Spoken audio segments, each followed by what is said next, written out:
Hey, what's going on YouTube? Today is January 8th, 2023. And something that I realized that's well, for me, what I think is really important, the most valuable asset that I feel that a person can have, particularly for me, is time. It's the one thing that we spend that we can never get back. So definitely we have to be wise as to how we spend our time. But there's an analogy that I came across about 22 years ago, and it's always stuck with me. And I never memorized it, but I always kept it written down so that way it could keep me focused, or it could help me to remember on what's important. Because right now, as I'm trying to figure out what business I'm going to do until I can get the funds to pay for the designer copyright or the trademark, now I'm starting to feel like I'm seeping into the waters of analysis paralysis. And I talked about that the other day, that if you're not executing, you're never going to play, and if you never play, you're never going to win. And I need to be in execution mode. But here's what that says with regards to how you allocate your time, and it's called the bank of time.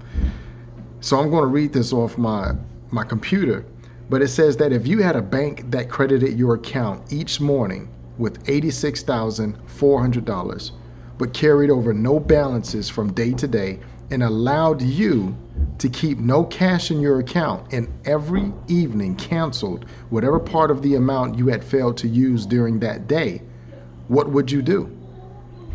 Draw out every single cent, of course. Well, you have just a bank, and its name is time. Every morning it credits you with 86,400 seconds. Every night it writes off as a loss whatever of these you have failed to invest to good purpose. It carries over no balances. It allows no overdrafts. Each night it closes the record of the passing day. Each day, it opens a new account with you. If you fail to use the day's deposit, the loss is yours. There is no going back. There is no drawing against tomorrow. You must live in the present on today's deposit. Invest it so as to get the most in health, happiness, and success. I really don't know much else to say. Each time when I read this analogy or this parable, it's man, it really puts things in perspective. You want to be very mindful on how you spend and invest your money, but also equally, if not more, mindful on how you invest and spend your time.